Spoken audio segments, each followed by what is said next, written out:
Sveicināti, kas raksta man pirmo reizi un kas ir bijuši jau otro reizi, trešo reizi un kuri jau ar manīm ir kopš 2021.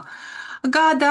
Un tad es arī padalos ar šodienas tēmas prezentāciju. Šodien mums ir fantastiska tēma. Manuprāt, ka viņa ir vienkārši fantastiska, un es ceru, ka jūs neesat paskrējuši uz priekšu un neesat jau iesnieguši gada ienākuma deklarācijas. Kāpēc es lieku šo tēmu drusciņu ar nobīdi? Tāpēc, ka varbūt kaut kādas tehniskās problēmas, kas neielasās dati vai kaut kādas nepilnības ir gada ienākuma deklarācijā tieši no tehniskā viedokļa, un tāpēc es arī saku, neskrienam, nesteidzamies, un visam ir savs laiks. Mums ir 1. jūnijas, kad ir beigu termiņš tiem, kam obligāti jāsniedz gada ienākuma deklarācijas. Un es esmu Linda Miezīte, konsultēju Latvijas Radošo Savienību padomes cilvēkus un organizācijas un fiziskās un juridiskās formas jau no 2021. gada. Pati darbojos to pašās beigās, tie, kas noklausīsies semināru, uzzinās, ko es daru ikdienā un kas ir tās kaislības, kas man patīk.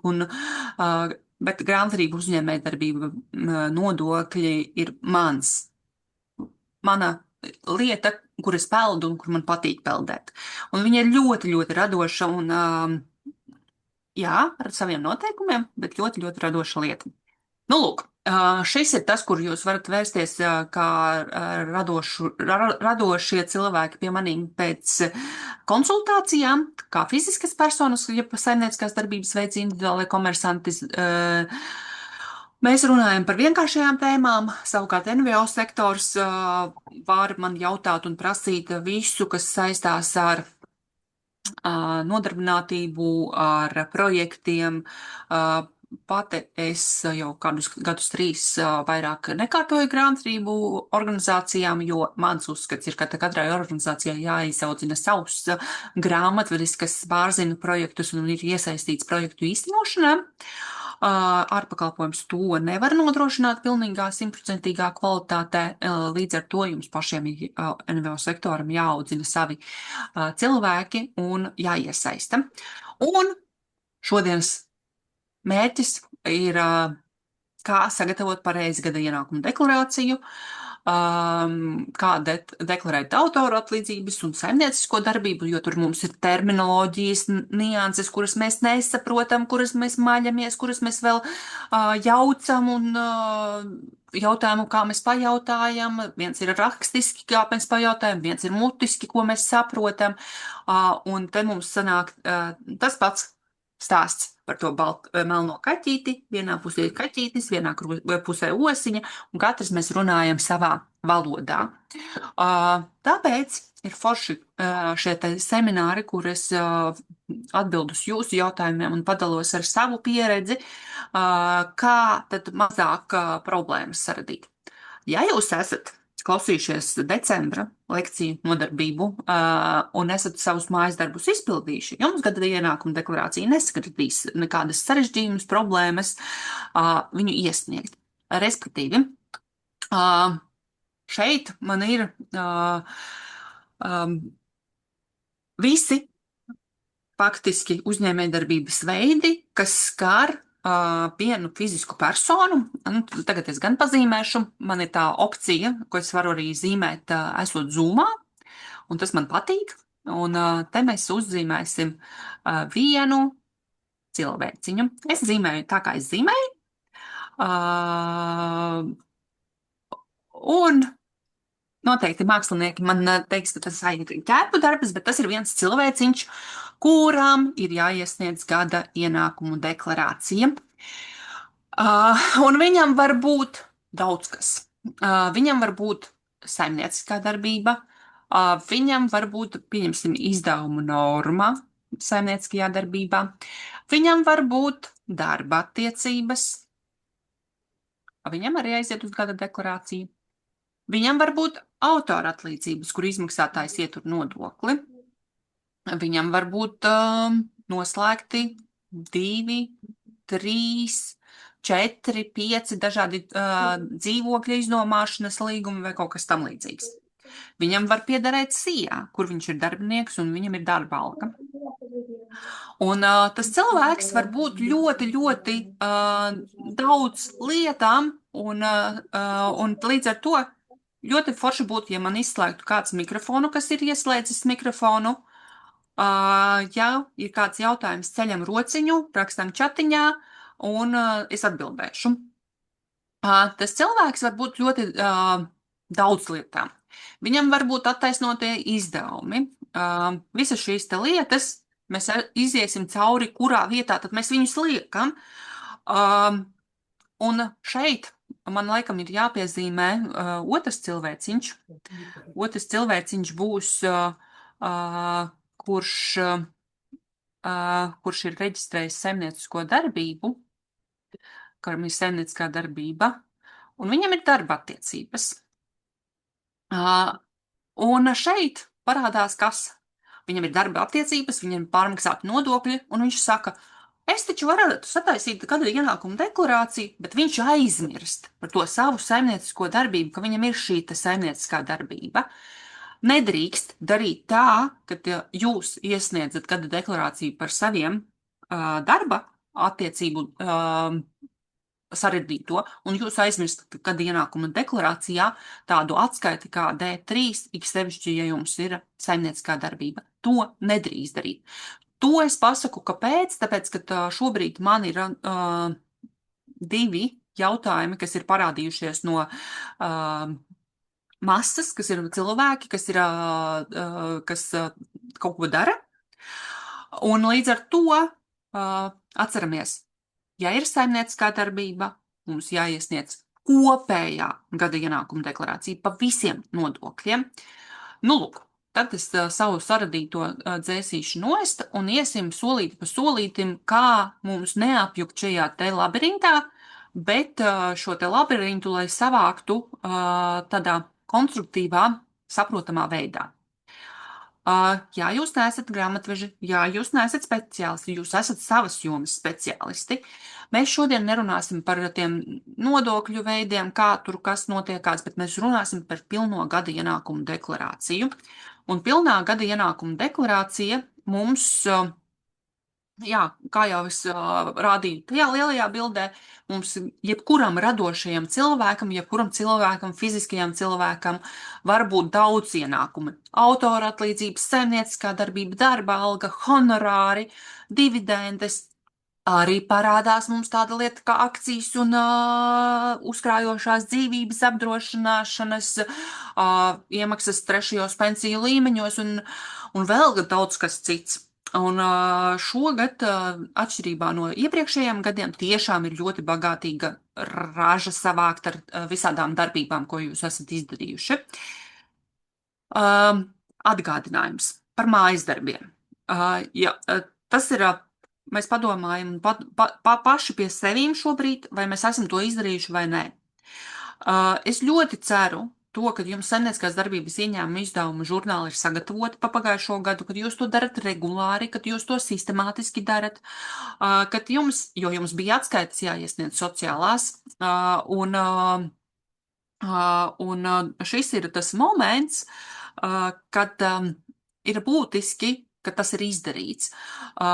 Un pirmām kārtām ir saimnieciskās darbības ieņēmuma žurnāls, vai vienkārši Excelis, vai tabuliņa, ko mēs esam sakārtojuši.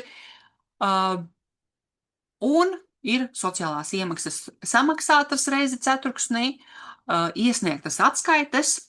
Šo punktu nedrīkst darīt tad, kad jūs esat sataisījušies taisīt 25. gada pārskatu, un es tikai iesniegšu sociālās atskaites paziņojumu par pašnodarbinātā paziņojumu.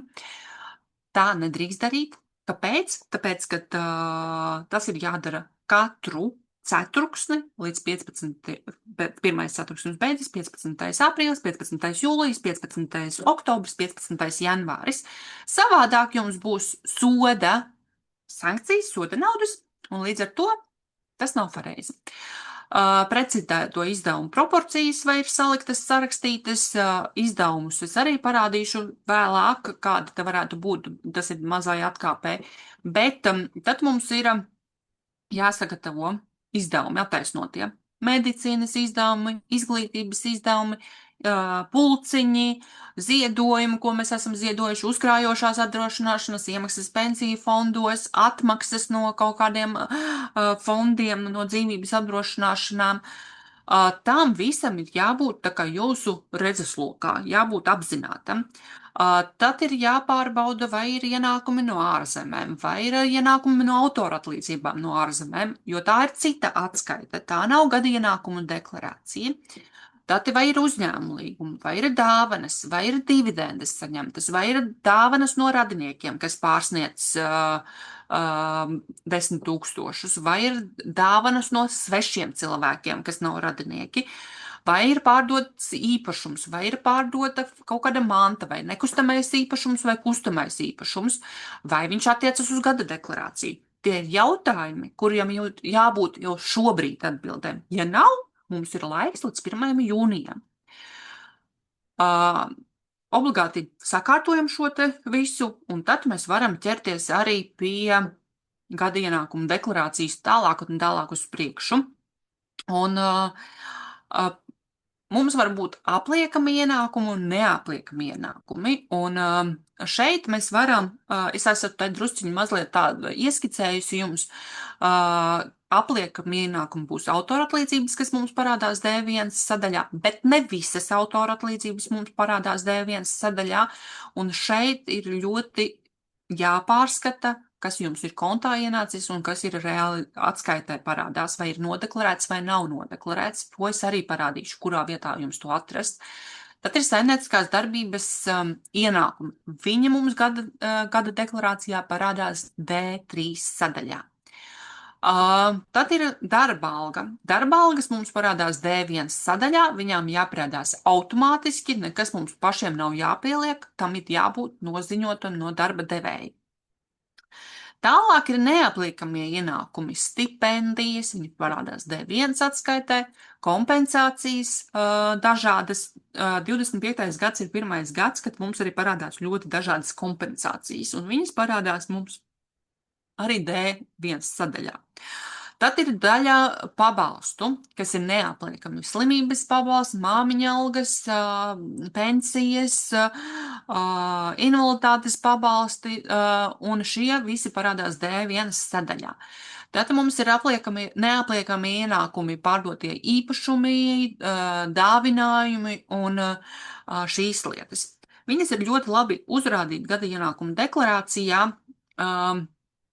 Tas parāda jūsu oficiālos ienākumus, ko mēs ieiesim arī iekšā sistēmā, EDS sistēmā, ja mums paliks laiks, lai jūs fiziski, bet patiesībā jūs paši ieiesiet savās gada ienākumu deklarācijās un paskatīties to ainu, lai jums lielāka saprašana būtu, bet tas būs vēlāk.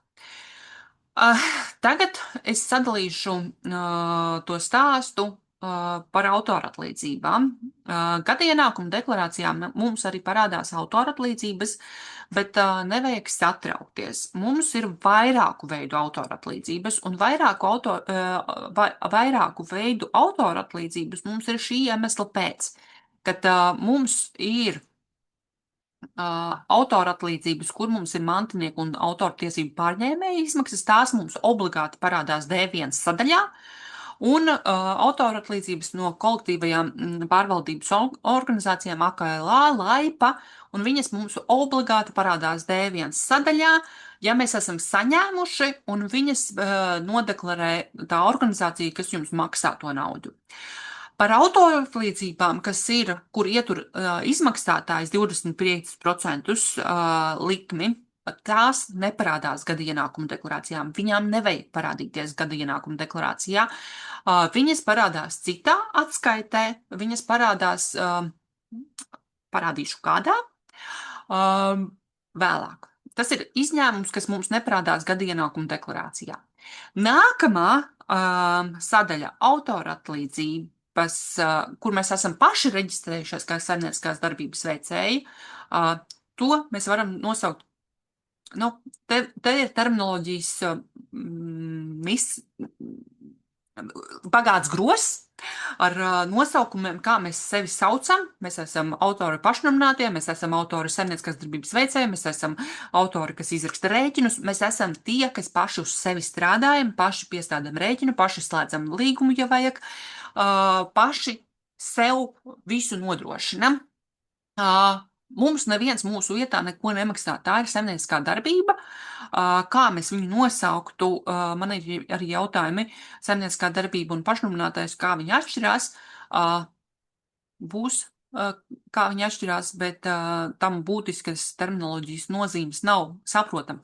Ja mēs esam reģistrējuši saimniecisko darbību, mēs esam saimnieciskās darbības veicēji, kas paši par sevi maksājam nodokļus un paši mums neviens neko nesamaksā. Un tā ir gada ienākuma deklarācijas D3 sadaļa. Šeit vēl varētu būt, kad, ja mēs esam reģistrējušies kā mikronodokļu maksātāji, nevienā no sadaļām gada deklarācijā tas neparādās. Viņš neparādās gada ienākuma deklarācijā, viņš ir iesniegtas mikronodokļu atskaites vai ir saimnieciskās darbības šis vienotais konts. Mums nekur neko neparādās. Tas parādās tikai tajās atskaitēs, kur banka pati noziņo par jums visus ienākumus un ietur nodokli, un mikronodokļu deklarācijas, kur jūs paši samaksājat nodokļus, un tas arī tur paliek. Tā. Un šeit arī tie vairākie tie veidi, un tāpēc es izskaidroju šos vairākos veidus. Un šī trešā sadaļa, kur neparādās gada ienākuma deklarācijā, bet lai jūs nokontrolētu, vai par jums ir iesniegtas atskaites, jūs varat doties uz autoratlīdzības saņēmēja deklarāciju, un autoratlīdzības saņēmēja deklarācija atrodama gada EDS sistēmā pie pārskatiem zem iedzīvotāju ienākuma nodokļa. Kur viņš arī atrodas EDS sistēmā, mēs ieejam iekšā EDS sistēmā, mums ir tālāk pārskati sadaļa, tālāk mēs aizējam uz informācija, to mēs vēlāk paskatīsimies, jā. Mēs ejam dokumenti, tālāk mēs ejam uz iedzīvotāju ienākuma nodoklis, un mēs atrodam autoratlīdzības saņēmēja deklarāciju. Un attaisot šo te autoratlīdzības saņēmēja deklarāciju, mums obligāti jānospiež aktuālie dati par to, ka valsts dienests redz, un viņš atlasīs jums visus ienākumus, kas jums te parādās. Un šitien tiem, kuriem ir autoratlīdzības no ārzemēm, tīras autoratlīdzības no ārzemēm ieskaitītas kontā nauda un nezinu, kur ko darīt. Jums nav pienākums reģistrēties PVN maksātāju reģistrā, jums tā ir autoratlīdzība. Jūs šo te autoratlīdzību ar pociņu pievienot, norādat un nomaksājat 25% nodokli, un viņš ir deklarēts. Tas ir tik vienkārši. Pievienojam, norādam izmaksātāju summu, no kuras nav ieturēts nodoklis, un jums parādīsies, cik ir jāsamaksā. Šeit parādās tās autoratlīdzības, kur izmaksātājs ieturējas 25%, un šī te summa parādās. Viņš nekur citur neaiziet, viņam nekur citur nav jābūt, nekas nav jāpiemaksā, ja jums nav ienākumu no ārzemēm. Tā, es paskatīšos čatā, varbūt tās ir kādi jautājumi. Tā, ļoti labi. Ja gadījumā kaut kādi jautājumi parādās, droši rakstat, un es atbildēšu. Tā, tālāk. Mums ir svarīgi salīdzināt datus. Pirms mēs nospiežam pogu iesniegt kaut ko, ir jāsalīdzina dati, un mēs viņus varam atrast pārskati. Lasījuma dienestā ir ļoti laba mehānisms, kā mēs varam atlasīt datus pārskati, un apakšā mums ir informācija par darba periodiem nodokļiem. Un pašā apakšā ir izmaksātāji iesniegtie paziņojumi, un mēs varam izvēlēties periodu, par kuru mēs skatāmies. Un šeit ir tā lieta, kur mēs redzam, kas tad pa mums ir iesniegts. Es te neliku iekšā datus visus, bet es izmaksas veidus jums ieliku. Un periodu, kas nāk patiesībā no līguma veida, tā kā jūs noslēdzat līgumu, tad jums arī ir periods, par kādu tas tiek noslēgts, un ja pareizi tiek deklarēts, tad arī ļoti pareizi arī tiek uzrādīti tie dati. Kur ir saimnieciskā darbība? Saimnieciskā darbība ir 2007, 2007, un te ir skaidri un gaiši, ka ir sniegts pakalpojums vienu dienu, 10. novembrī, ir samaksāts 1. novembrī un ir summa. Protams, tur parādās visi, kas to dara, kas to deklarē. Šī informācija parādīties vajadzētu jums, jebkuram cilvēkam, kuram ir darba attiecības, saimnieciskā darbība, vajadzētu parādīties visam. Autora deklarācija nav jāiesniedz. Viņa jāiesniedz tikai un vienīgi tad, ja jums ir autora atlīdzības, no kā nav nomaksāts nodoklis, un tās ir visbiežāk no ārzemēm. Viņu nevajag, viņa bija obligāti jāsniedz tad, kad mums bija likuma izmaiņas līdz tam momentam, kad bija 25,000 un 40,000, tas ir vecā pagātnē. Šobrīd šī te autora deklarācija obligāti ir jāiesniedz tikai tiem, kuriem ir ienākumi no ārzemēm. Citiem viņa nav obligāti jāiesniedz. Te vienīgai jūs varat savam sirdsmieram pārliecināties, viņš ir man nodeklarējis, visi kārtībā, tad man nav jāuztraucas. Otra lieta, kur jūs varat to pārbaudīt, ienākumu izmaksātāji, vai šeit man parādās šis te kodiņš 1061. 1061 atskaites parādās tajā autora deklarācijā. Šitam gada ienākuma deklarācijā nav jāparādās. Bet vēl es gribēju pievērst uzmanību par to sāpi, ko es arī esmu vispār dalījusies, par to, ka autora atlīdzībām arī var būt norādīta viena diena, kad jūs reāli sniedzat to pakalpojumu. Un šeit man ir piemēra 8. jūlijas 25. gads, un izmaksāta nauda ir 1. augustā, un ir 66,67 eiro samaksāta bruto summa, no kā ir ieturēts arī nodoklis. Un te ir tas moments, kurā periodā parādās ienākums. Ienākums parādās augustā, un ko es esmu te vēl ielikusi? Es esmu ielikusi, cik parādās sociālajās iemaksās šis te maksājums. Sociālajās iemaksās mums parādās, kas aiziet uz pensiju, uz visiem pabalstiem, cik tā summa aiziet. Un tā summa aiziet no saimnieciskās darbības, no autora atlīdzībām aiziet no 66,67, 80%, un no 80% tas aiziet, 80% aiziet uz sociālajām iemaksām un 20% aiziet uz iedzīvotāju ienākumu nodokli. Un šeit man ir parādīts, ka tie ir tie 31,07%, kas ir no šīm 80% sociālajām iemaksām šeit parādās. Nu, lūk, tālāk, ko es te vēl gribēju parādīt, kur attālinātā darba kompensācija te parādās. Darba alga parādās, tad parādās saimnieciskā darbība un procenti. Tur var būt ļoti dažādi, tur var būt pabalsti, un jums ir jānokontrolē, vai tiešām ir viss nodeklarēts. Uztaisot gada ienākumu deklarāciju standarta variantā, jums var atšķirties dati tie, kas jums ir saņemti saimnieciskajā darbībā, no tā, ko valsts jums dienests redz. Tikai tā iemesla pēc, ka kaut kas nav nodeklarēts.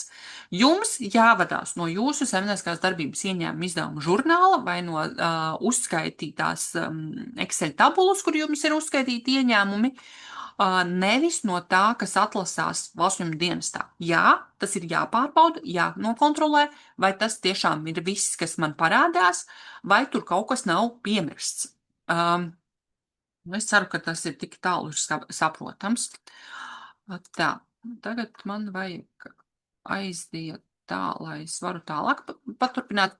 Un tagad mēs ejam solīti tuvāk gada ienākumu deklarācijai. Gada ienākumu deklarācijai ir tāda lieta kā attaisnotie izdevumi, medicīnas mācību izdevumi, un valsts ņem dienas ir nācis klajā ar jaunu lietotni, ManSvit. To var ielādēt jebkurā no šīm te platformām, un no 1. janvāra mēs ieiet autentificēties EDS sistēmā varam, izmantojot Smart ID vai e-parakstu vai e-mobīle vai internetbankas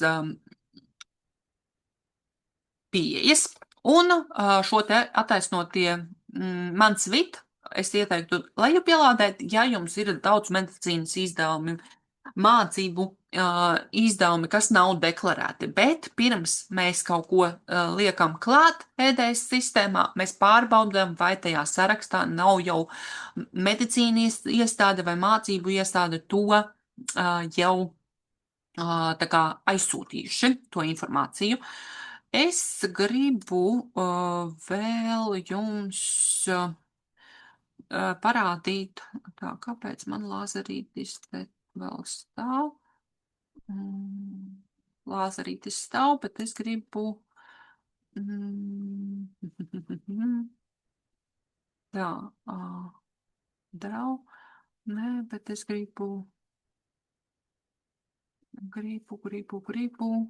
lāzerītis man ir šitan, es gribu vienkārši parādīt jums arī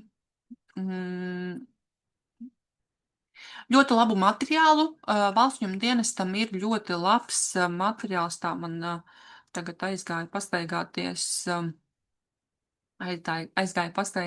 deklarācija, tūlītās es, nevis deklarācija, mana prezentācija. Tagad redzat prezentāciju vai neredzat? Redzat, tā. Šeit ir mana saite, kur var valsts dienesta mājaslapā atrast ļoti labu materiālu solīti pa solītim, kā šos te aplikāciju lietot un izmantot. Es domāju, ka es viņā neiešu, jo tur varēs ļoti skaisti iziet cauri. Tālāk es gribu padalīties tiem, kas piedalās noteikti seminārā. Nav brīvprātīgie, kam jāiesniedz tā, kāpēc man pazuda. Tā. Noteikti jums ir obligāti jāsniedz gada ienākuma deklarācija, bet brīvprātīgi gada ienākuma deklarāciju var iesniegt pār 25., 24., 23. gadu un vēl līdz 23. jūnijam arī pa 22. gadu. Man bija jautājumi, kam ir obligāti jāsniedz.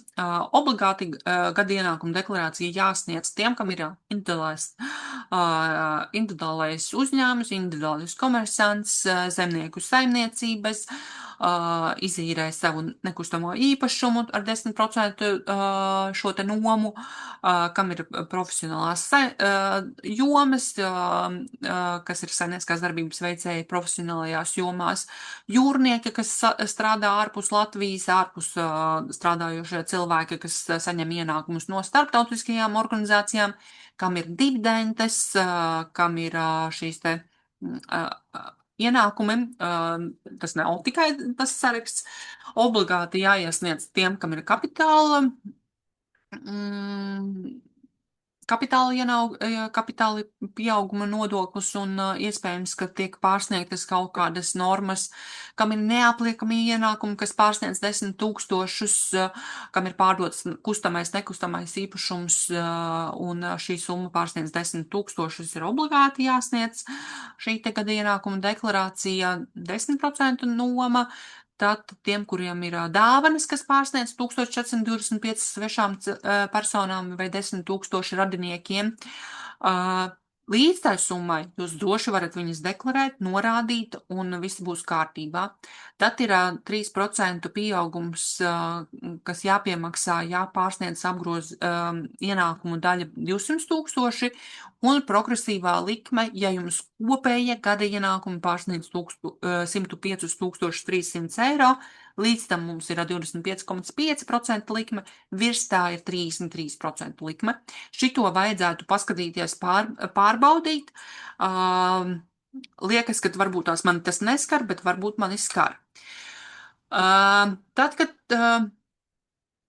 tagad mēs varam sadalīt dzīvi līdz 25. gadam un dzīvi pēc 25. gada. Tā ir pilnīgi cita lieta. Mums ir oficiāls katram neapliekamais minimums katru mēnesi tie 510 eiro. Šogad, tas ir 25. gadā un 550 26. gadā. Es te ieliku to prognozi, kas jums ir pensionāriem no 25. gada 1. janvāra, ir neapliekamais minimums, kas ir 110 000 eiro, un pensionāri, kam pensija ir mazāka un kas strādā, varētu būt, kad nav iesnieguši savu algas nodokļu grāmatiņu darba vietā, tiem varētu rasties pārmaksas. Tā ir tava izvēle, mīļo cilvēku, vai tu iesniedz šo te savu algas nodokļu grāmatiņu un piemēro katru mēnešu šo te neapliekumu minimumu, vai tu sagatavo gada ienākumu deklarāciju, un gada ienākumu deklarācijā tev šis neapliekamais minimums tiek piemērots, un tu dabūni atpakaļ. Lūk. Un tagad man mazs stāsts, kur tad mums atrast to gada ienākumu deklarāciju, un varbūt tās arī es drusku padalos ar tiem cilvēkiem, kas strādā ar grāmatvežiem, kam ir piesaistīts persona, kas sniedz atskaitas un gada deklarācijas un pārskatus. Te ir lietotāju un tiesības. Pievienojot šos te cilvēkus kā lietotājus, sazinieties ar viņiem, kā to izdarīt, lai palīdz jums, jo jums principā nevajadzētu dot savas paroles un savas pieejas, lai šie te cilvēki jums gada ienākumu deklarācijas iesniegtu. Tas ir datu drošība, tā ir jūsu datu drošība, jo jums ir jāpievieno šie te cilvēki klāt, tie, kas organizē šo te darbu, un tādā veidā viņi var sagatavot atskaiti, un jūs pārbaudīt pēc tam, kad viņš ir sagatavojis šo te gada deklarāciju, un tad jūs varat viņu apstiprināt un iesniegt. Kur mēs atrodam šo te gada ienākumu deklarāciju? Mēs varam meklēt no dokumentu un jauns, bet mēs arī varam atrast tādu logu gada ienākumu deklarāciju un spiežam atvērt, bet pirms mēs atveram, mēs pārbaudam tos medicīnas mācību izdevumus, kas ir redzami valsts ieņēmuma dienesta sistēmā. Pārbaudam, vai tie ir mūsu izdevumi visi iekšā. Ja nav, tad varam izmantot šo te mans VIT šo aplikāciju, ko es iepriekš rādīju, lai viņus iedabūtu iekšā sistēmā, un tikai tad attaisam gada ienākumu deklarāciju, tā ka tie medicīnas izdevumi ir saformēti kā nākas. Vai nu arī, ja mums visi tie čeki ir saskanēti datorā, tad mēs varam arī atverot gada deklarāciju pievienot šos te medicīnas izdevumus vai mācību vai citus. Un spiežam atvērt un sagatavosies gada ienākumu deklarācija. Bet pirms mēs sagatavojam gada ienākumu deklarāciju, es gribu drusku padalīties ar to, kas ir visiem cilvēkiem, attaisnotie izdevumi par ārstniecību, par izglītību, un šeit mums aiziet tāda lieta, ka te mums ir mūsu ģimene, un ja mums ir iedzīvotāja ienākuma nodoklis, ko mēs maksājam no algas, mums ir saimnieciskajā darbībā iedzīvotāja ienākuma nodoklis, kas jāmaksā, mēs varam no katra cilvēka, kam ir šie te medicīnas mācību izdevumi, mēs varam samazināt maksājumu summu vai atgūstamo no valsts. Ja pieņemsim mammai, nu, pieņemsim, ir ģimene, kur tētis strādā vai mamma strādā un ir maksāts iedzīvotāja ienākuma nodoklis, bet pārējie nestrādā. Tad mēs varam iesniegt medicīnas un mācību izdevumus par otru tuvinieku, kam nav šī te iedzīvotāja ienākuma nodokļa, par bērniem, un arī par vecākiem un vecvecākiem, bet man būs hierarhija, par ko mēs varam dabūt atpakaļ. Un kā tas izskatās?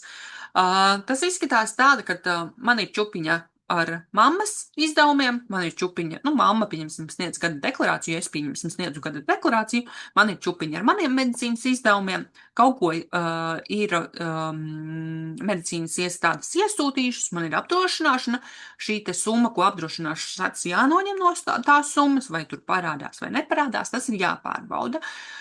Tālāk man ir čupiņa ar dēla medicīnas izdevumiem, ar vīra medicīnas izdevumiem un, pieņemsim, ar tēta medicīnas izdevumiem. Viņam pašam nav ienākuma nodokļa, viņš ir pensionārs, ir saņēmis visu smuki, un tad 600 eiro par katru no viņiem ir griezti tam gadam. Ja pārsniedz šo te griestu summa, tad tie medicīnas izdevumi pāriet nākamos 3 gadus uz nākamajām deklarācijām. Viņas nekur nepazūd. Par interešu izglītību tieši tas pats, par zobārstniecību medicīnu tieši tas pats, un par kvalifikācijas paaugstināšanu tieši tas pats. Tālāk šeit ir uzskaitīti, par kuriem mēs varam iekļaut savā gada ienākuma deklarācijā šos te izdevumus. Vienai personai vienam gadam tie ir 600 eiro. Ja pārsniedz, viņi pārvirzās uz priekšu. Ziedojumi un dāvinājumi organizācijām arī iet iekšā šajā te, ziedojumi, bet ziedojumus mēs nevaram iekļaut cita cilvēka. Mēs tikai savējos, ko mēs paši esam ziedojuši, varam iekļaut. Un šie te visi medicīnas un ārstniecības iet D4 sadaļā, gada ienākuma deklarācijā. Un medicīnas izdevumi šeit es esmu ielikusi jums no Valsts ieņēmuma dienesta metodiskā materiāla uzskaitījumu, lai nebūtu pārpratumi, oficiāla informācija, kas tad ir šie te medicīnas izdevumi, kas tiek uzskatīti. Un kas nevar būt medicīnas izdevumi. Un noteikti tās nav briļulēcas, nav preparāti, vitamīni, zāles, izņemot, ja tas ir medicīnas iestādē. Un tā kā, ja nav saprotams, var sazināties ar Valsts ieņēmuma dienestu, un Valsts ieņēmuma dienests noteikti informēs, ir vai nav, vai var vai nevar. Ja jūs iekļausiet, tad būs vēstule no Valsts ieņēmuma dienesta, kad šo te nevar iekļaut, un viņi jums šo te tā kā neļaus iekļaut iekšā gada ienākuma deklarācijā. Būs jāveic precizējumi. Precizēt, ja kaut kāds dokuments parādās, jūs varat 3 gadus atpakaļ noprecizēt to gadu, kad ir atradies tas čeks, ko vajag pievienot pie gada ienākuma deklarācijas. Par par izglītību. Par izglītību ir tā, ka mēs varam šos te izdevumus likt iekšā attaisnotajos izdevumos.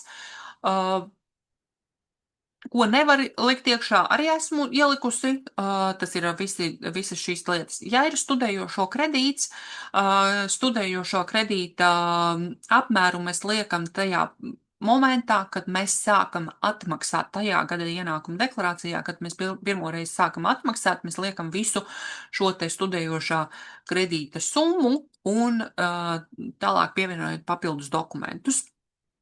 Tālāk esmu mazliet. Jā, un te ir atradies čeks par 23. gadu. Kā jau es minēju, mēs precizējam to 23. gada ienākuma deklarāciju, un pēc tam, ja tas attaisnotais izdevums pārceļās uz nākamo gadu, tad mums arī 24. jānoprecizē. Un tas ir mums jāuzmanās ar to, ka, lai nepazūtu kaut kāda informācija. Tas nozīmē to, ka, ja mums ir bijusi saimnieciskā darbība un mēs precizējam 23. gadu, tad mums jāpaņem gada deklarācija, ko mēs iesniedzām, un jāpārbauda, lai visi dati aizietu gan par dāvanām D1, gan par saimniecisko darbību D3 sadaļā. Visas šīs te lietas, lai parādās. Nākamā lieta, kā tas izskatās tajā gada ienākuma deklarācijā, šie medicīnas izdevumi, attaisnotie izdevumi, kur ir D4 sadaļa. D4 sadaļa, un D4 sadaļā mums ir, D4 sadaļa mums, tā, D4 sadaļa, tūlītās mēs pazīmēsim atkal. D4 sadaļa šī te ir, un te ir mums arī apdrošināšanas izmaksas. Ja mēs esam nopirkuši apdrošināšanas polisi, mēs varam ielikt iekšā attaisnotajos izdevumos. D4 vispār šī te ir izgriezums no gada ienākuma deklarācijas, un te mums apakšā parādās sadaļas D1, D3, ja mums būtu saimnieciskā darbība, D4 un kopējā, kas ir, kopējā gada ienākuma deklarācija. Un D4 mēs liekam visu, kas ir saistās ar medicīnu, D1 mums ir algas un dāvinājumi un īpašumu pārdošanu tādas lietas, D3 mums ir saimnieciskā darbība, ja mēs kārtojam grāmatvedību vienkāršajā ierakstā. Un šodien un visu semināru es runāju tikai un vienīgi par vienkāršā ieraksta sistēmu, kad mēs paši sev kārtojam grāmatvedību un mums ir vienkāršais ieraksts. Par medicīnas izdevumiem. Attaisnojuma dokuments, datums, numurs, apdrošinātājs un summa. Norādam, ja mums sēdz apdrošinātājs, tad mēs arī attiecīgi norādam apdrošinātāju summu. Ja mums ir medicīnas iestāde, bet jāpārbauda, vai tie dati nav ielasījušies no medicīnas iestādes. Ja tā ir mācību iestāde, tad mēs liekam arī uz mācībām, un tā mums parādās D3. Un kur mēs redzam, šī summa mums aiziet uz kopējo gada deklarācijas 8. rindu automātiski. Mums nav nekas jāpārvada. Ja mēs vienu sadaļu esam aizpildījuši, tā sadaļa saliekās kopā kopējā gada deklarācijā, un mums aiziet visi ienākumi uz šīm te ailītēm, kas ir katra ailītē savi. Vienkārši vajag izsekot līdzi, kam kur kas parādās. Tāpatās arī saimnieciskajā darbībā, ja jums būtu saimnieciskā darbība, saimnieciskajā darbībā ir sociālās iemaksas, ko jūs maksājat, sociālās iemaksas automātiski no jūsu sasniegtajiem atskaitēm parādās šeit. Tāpēc ir svarīgi visas pašnodarbināta atskaites sasniegt tajā laikā, kad viņas ir paredzētas, nevis kopā ar gada deklarāciju. Ja jūs iesniegsiet gada ienākuma deklarāciju un iesniegsiet sociālās atskaites pašnodarbinātā ziņojumu tikai pēc gada ienākuma deklarācijas iesniegšanas, jums būs nekorekta gada ienākuma deklarācija. Nu, lūk, tā kā šo te es pazīmēju, un tagad ejam tālāk. Es ceru, ka jums ir skaidrs. Čatā mums ir kaut kādi jautājumi iekrituši. Jā, Darija, droši var ieslēgt mikrofonu un pajautāt pie reizes. Sveiki. Labdien. Var bišķiņ vēl precīzāk paskaidrot, jo es vispār nesaprotu, no kā man veidojas tas visas summas, arī tajā D ailītē, bet arī D3 ailītē. Man tur ir kaut kādas summas, kuras es nesaprotu, kādā veidā tiek, ko tas nozīmē. Mēs aiziesim es iziešu cauri visai prezentācijai. Pašās beigās mēs pieslēgsimies sēdēs sistēmai, un mēs līdz tam vēl mēs tiksim. Labi, Un, paldies. un līdz tam mēs vēl tiksim. Uh, tā, es tūlīt tās palasīšu, ievilkšu elpu un palasīšu, ko jūs man rakstat. Uh,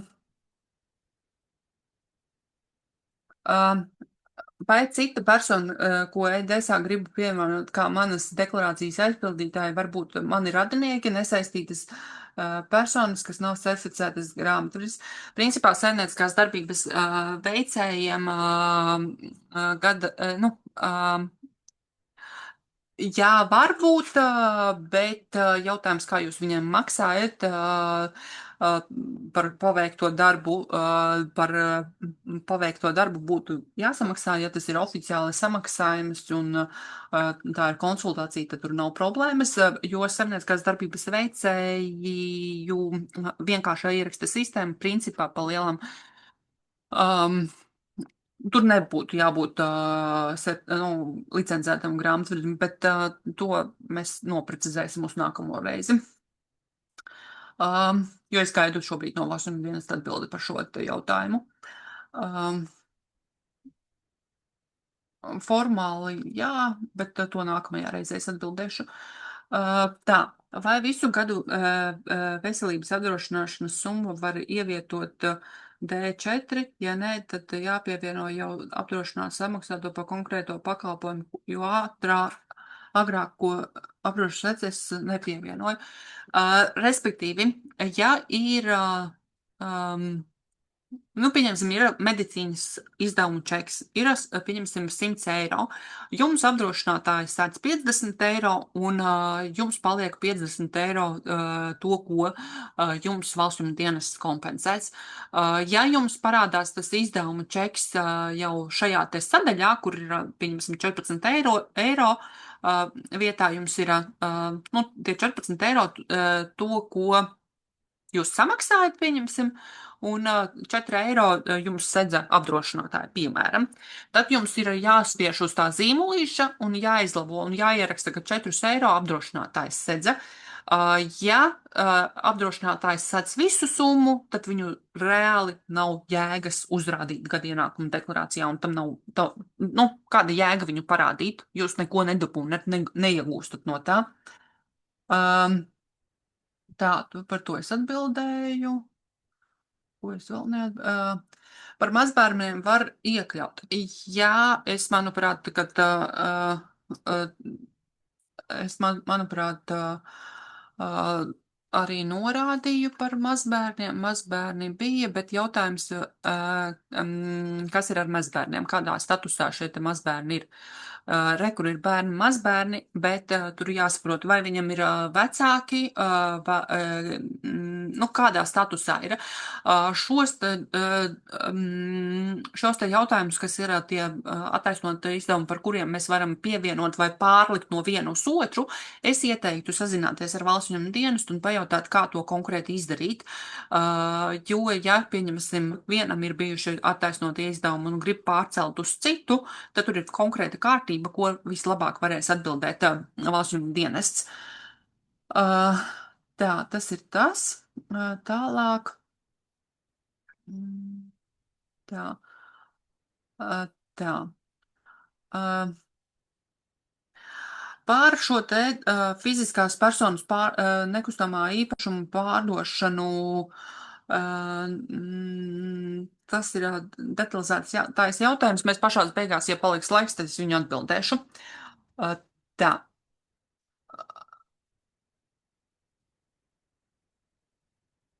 Ja nav par citiem gadiem pievienoti čeki, tad mēs ejam uz to gada ienākumu deklarāciju, kas ir, pieņemsim, 23. gada ienākumu deklarāciju, viņu attaisam vaļā un pievienojam šo te gada ienākumu atrasto čeku un konkrētajā gadā. Nevar pielikt pie 25. gada, 23. gada attaisnoto izdevumu. Tas vienkārši nav iespējams izdarīt. Ejam uz konkrēto deklarāciju un precizējam viņu. Un precizēt mēs varam kaut vai 100 reizes un konkrēto gadu. Tā. Elpīte ievilkta, rakstam čatā jautājumus un atbildēšu pēc tam. Nu, lūk, un tagad man ir tāda lieta, kā ir ļoti parādījušās iemaksas pensiju fondos, apdrošināšanas prēmijas, ko izmaksā dzīvības apdrošināšanas uzkrājumu, kuru viņas likt. Un Plašuma dienesta metodiskajā materiālā arī mums ir šī informācija parādīta, kurā vietā, ko mums likt un kā tas izskatās. Un šeit mums ir gada ienākuma deklarācija, un gada ienākuma deklarācijā šeit es jums parādīšu, kura mums ir gada ienākuma deklarācija. Gada ienākuma deklarācija kopējā D sadaļa, un mums ir te tāda sadaļa, kā, tā, es gribu zīmēt drusciņu, tāda sadaļa, kā neapliekamie citi ienākumi. Mēs uzspiežam šeit, uz šīs te sadaļiņas, un mums atverās šī te, mums atverās vaļā apliekamie ienākumi. Tā. Apliekamie ienākumi.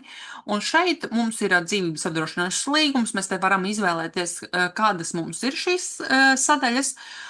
Šos te pirmos divus apdrošinātāji paši iesūta, tie ir reģistrēti Latvijā. Ja šī te apdrošināšanas kompānija nav reģistrēta Latvijā, bet viņa sniedz Latvijā pakalpojumu un jūs saņemat, jūs esat šādu līgumu noslēguši, samaksājuši, jūs pieliekat šo te izziņu no šīs te apdrošināšanas kompānijas, kur ir dzīvības apdrošināšana ar uzkrājumu vai iemaksa pensiju fondos, vai šis te dokuments jums ir atnācis, 25. gads, samaksātā summa, norādam reģistrācijas numuru, izvēlamies, kas tas tāds ir, un norādam tajā periodā. Un tad mums aiziet šī te sadaļa uz to ailīti, un te ir viena nianse. Ja jums ir dzīvības apdrošināšana līdzekļu uzkrāšanu, un ja jūs laužat šo te, ja līgums noslēgts pirms 18. gada 1. janvāra, un polises termiņš ir īsāks nekā 10 gadi, tad jūs nevarat tā kā iekļaut. Tas ir metodiskajā materiālā aprakstīts. Un, ja mums atmaksā šo te, polise beidzās, un mums tiek izbeigts līgums, un ir beidzies termiņš, un mums atnāk aprēķins par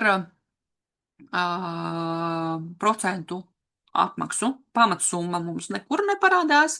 Mums ir procenti, kas ir veidojušies šajā te periodā, un mēs norādām šo te izmaksu ar 44. kodu, un mēs ieliekam procentu summu, un šeit mums ir 25,5%, un cik ir jāpiemaksā par šo te summu.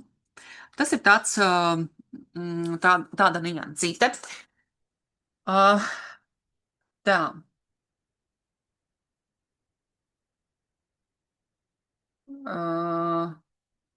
EDS sistēmā es šobrīd nebiju, bet EDS sistēma bija uz ekrāna bildē. Vai te tiešām jūs neredzējāt? Nu, labi. Pieslēgsimies vēlāk ar EDS sistēmai. Ieraksts būs, kā vienmēr, kolēģīte ieliks saiti, kurā vietā jūs varēsiet meklēt. Jūs arī varat meklēt iepriekšējos semināru materiālus un visu paskatīties, kas jums ir nepieciešams.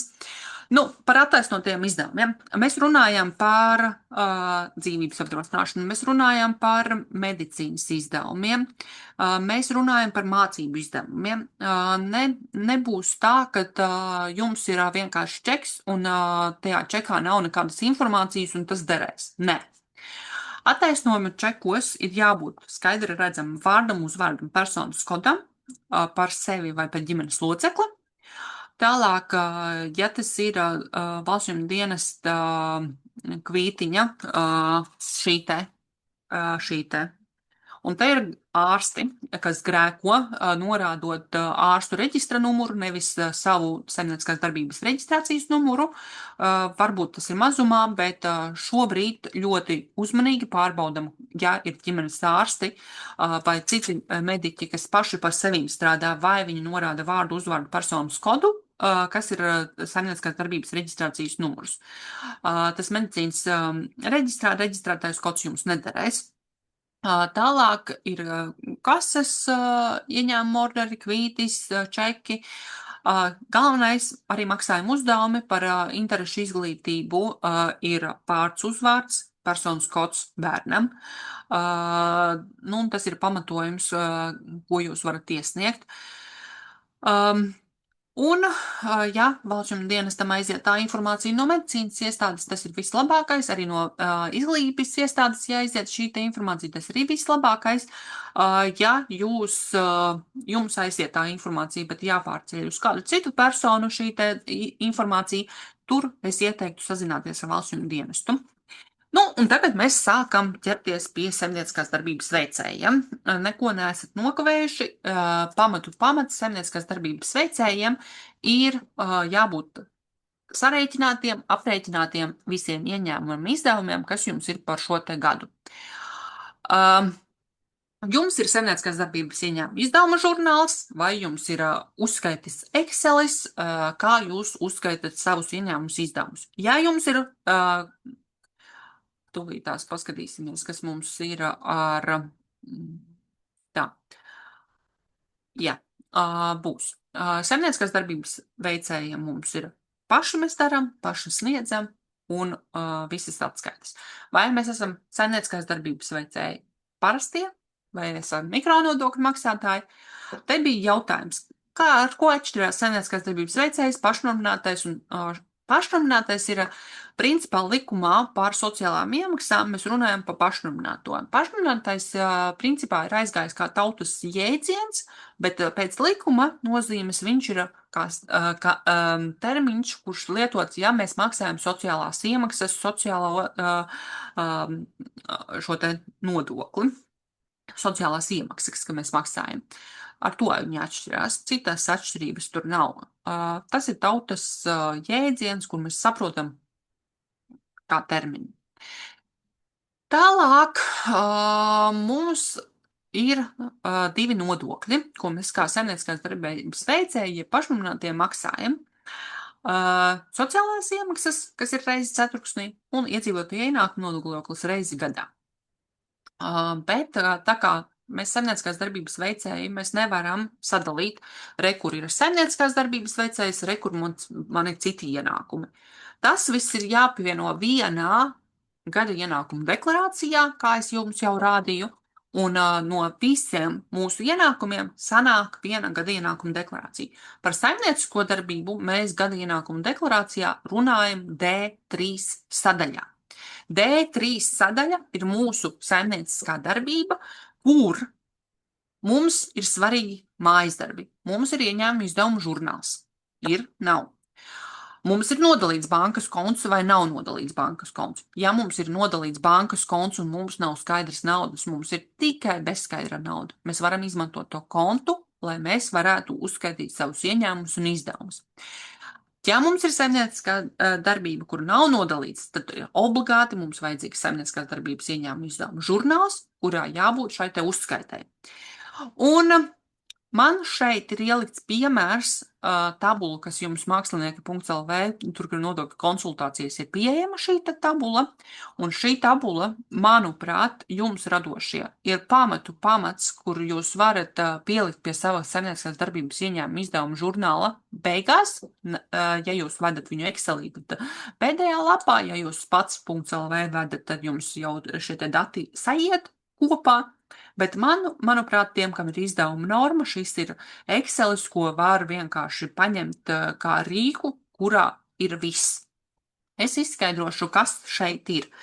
Šeit ir mēnesis, šeit ir ieņēmumi un šeit ir izdevumi. Un te ir ienākums, kas paliek pāri, tas ir peļņa, tas ir starpība starp ieņēmumu mīnus izdevumi. Un tālāk ir aile, kur mēs varam sareiķināt sociālās iemaksas. Te ir lielā likme, kas ir 31,07%. Šis ir 25. gada žurnāls, un šeit paliek starpība. Mēs no šī te ienākuma, kas mums ir šeit, atņemam to sociālās iemaksas, kas ir lielā likme, mums paliek 10 eiro. 750 mīnus 740 paliek 10 eiro, no kā jāsamaksā vēl 10%, tas ir 1 eiro. Kopā sociālās iemaksas janvārī mums sanāk 230,92 eiro. Un vedot šādu uzskaiti, jums automātiski uzreiz parādās, cik jums ir ieņēmumi par gadu, un principā tagad es arī paņemšu jums, ierakstīšu, kur mums aiziet šīta summa. Šī summa aiziet D3, 5. rinda, jo mums ir citi saimnieciskās darbības ieņēmumi. Mums nav lauksaimniecība, par lauksaimniecību šobrīd nerunājam, mums ir tikai un vienīgi šie te saimnieciskā darbība, radošā darbība. 5. rinda. Un mums ir izdevumi. Šinai piemērā man ir izdevuma norma piemērota, nav krāti čeki, bet ir piemērota izdevuma norma. Ja būtu krāti čeki, respektīvi konta izrakstā būtu tajā mēnesī 750 izdevumi, 261 izdevumi, 128, reāli jums bankas konta izrakstā parādītu ieņēmumi un parādītos izdevumi. Jūs viņus saskaitat kopā un rekur šeit ir. Un savukārt D3 gada ienākuma deklarācijas 6. rindā norādam šo te ciparu. Un, principā, priekšgada ienākuma deklarācijas jums šī te informācija ir maksimums, un te meitene prasīja par to, kādi man cipari parādās gada ienākumu deklarācijā D3, no kurienes viņi atnāk. Nu, lūk, šo te ciparu, šim ciparam gada ienākuma deklarācijā 5. rindā būtu jāsakrīt. No kurienes viņš var ienākt? Viņš var ienākt no to, ko deklarēs sadarbības partneri, kur jūs esat noslēguši līgumu, vienošanās vai rēķinus piestādījuši. Šis cipars var atšķirties, ja kāds nav nodeklarējis kaut kādus darījumus, un šis cipars var parādīties arī, ja jums ir saimnieciskās darbības kvītiņas, kur jūs izsniedzat klientiem un nodeklarējat atskaitē. Tas cipars saplūst no tā, ko nodeklarē citi, un to, ko jūs esat ar kvītiņām saradījuši. Ja tas cipars atšķirās, jums pirmais cipars ir tas, kas jūsu uzskaitē ir uzskaitīts. Šajā ciparā neiet autoratlīdzības, kur jums kāds ir samaksājis nodokli, te neiet nekāds mikronodoklis, te neiet darba alga, te neiet kolektīvās pārvaldības autoratlīdzības, te neiet nekas cits, izņemot saimnieciskā darbība. Tāpēc ir būtiski svarīgi nodalīt saimnieciskās darbības kontu no privātā. Lai jums ir tikai un vienīgi jūsu kabata, kas jums ir saimnieciskajai darbībai. Ja jums ir kokteils rosols iekšā tajā bankas kontā, tad tas nozīmē to, ka jums jābūt saimnieciskās darbības ieņēmuma izdevuma žurnālam, un saimnieciskās darbības ieņēmuma izdevuma žurnāls mums izskatās, tūlītās parādīšu kāds. Tā. Saimnieciskās darbības ieņēmuma izdevuma žurnāls mums izskatās, parādīšu kāds, bet šis nav Excelis, šis ir vienkārši ministru kabineta noteikumu veids Word formātā, jo ir arī Excelī šis te saimnieciskās darbības ieņēmuma izdevuma žurnāls, un ieņēmuma izdevuma žurnāls izskatās šāds, bet viņam ir jābūt jau par 25. gadu sapildītam. Šeit mums ir sadaļa, kas ir ieraksti, dati, apraksti, kase ir skaidrā nauda, maksājuma konts, tas ir bankas konts. Ja jums ir vairāk bankas konti, tad jums bankas konti ir vairāk jāatspoguļo šeit. ailes, kuras nav vajadzīgas, viņas var paslēpt Excelī, un saimnieciskās darbības ieņēmumiem mēs izmantojam, saimnieciskās darbības ieņēmumiem mēs izmantojam, tūlītās arī sazīmēsim šo te 13. aili, tas ir ieņēmumiem un izdevumiem mums ir ja jums ir neapliekami ienākumi, pieņemsim, jūs ieskaitat savu naudu kā aizdevumu, vai jūs ieskaitat kaut kādu citu summu, tad to jūs rakstat 16. ailē, un bankas konta atlikums te ir sākuma atlikums un beigu atlikums, un viņam ir jāsakrīt, viņš nedrīkst nesakrist, visi darījumi no jūsu bankas konta ir jābūt ierakstītiem žurnālā, un tāpēc es saku, nodalam bankas kontu no privāto un saimniecisko. Jums mazāk būs jādara, un jums iespējams šis žurnāls vispār nav jākārto. Tā ir vislielākā problēma cilvēkiem, kad viņi neklausās, ko es saku, un dara pa savam. Līdz ar to sev sarežģīt lielākas problēmas. Un izdevumus mēs norādām šeit. Izdevumus mēs norādām 20. ailē. 20. ailē mēs norādām izdevumus, un šeit ir izdevumi, un te ir tāda lieta kā proporcionālie izdevumi. Šeit proporcionālajos izdevumos mēs varam norādīt 50%, pieņemsim, ja jums ir degviela, jūs netaisat ceļazīmes maršrutlapas šīs lietas, 50% mēs rādām šeit, un 50% mēs rādām ar saimniecisko darbību nesaistīti izdevumi. Un tad gada beigās jums sanāk šīs te abas divas ailes saskaitīt kopā, un jūs iegūstat to, ko jūs rakstat 6. rindā. 6. rindā D3 sadaļa. Kāpēc es B uzrakstīju? Tūlīt tās uzrakstīsim D. D3 sadaļā 6. rindā. Šo te abu divu kopsumu izdevumi, visa summa aiziet uz D20 aili, proporcionāli sadalāmā 50% aiziet uz 21. Es pati personīgi dalu to uzreiz attiecībā uz katru čeku. Kāpēc? Tāpēc, ka pēc tam man nav jādomā kaut kādas proporcijas. Šeit vēl mums ir pēc tam izdevumu precizēšana. Ja mēs aizdevumu atdodam, mēs liekam 20. ailē. Reāli, principā, ja jums ir cipars no 13. ailes, 13. aila aiziet uz D3 sadaļu 5. rindu, un 20. plus 21. aiziet uz D3 3. rindu. Bet mums vēl ir izdevumu precizēšana, kura būtu jāveic, jo jums ir gan krājumi, gan pamatlīdzekļi un tādas lietas var būt. Lūk. Par žurnālu. Žurnāls izskatās šāds. Un tāpēc es vēlreiz atgādinu, ja jūs gribat, lai jums būtu vienkāršāk, attaisam atsevišķu bankas norēķinu kontu saimnieciskai darbībai, kur piesaistam karti, kur mums aiziet viss ienākumu daļa, izdevumu daļa tikai saimnieciskai darbībai. Tad jūs varat izsprūgt bez žurnāla kārtošanas. Tā. Nākamā lieta, turpināsim prezentāciju ar nākamo, kur man viņa ir, nē, tā nav tā nav tā prezentācija, kur mana tabuliņa.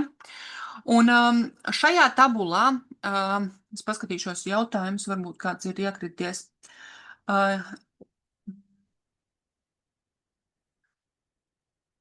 ja jūs izmantojat automātisko 50% izdevumu normu, jūs vairāk neko nevarat pievienot saimnieciskajā darbībā, jums ir tik, cik ir, un ja jums ir izdevuma norma, tas, manuprāt, ja nav daudz izdevumu, tas ir visjēdzīgākais un jēgpilnākais, bet izdevumu normu mēs varam piemērot tikai un vienīgi ministru kabineta noteikumu 899. 57.1 sniegtiem pakalpojumiem.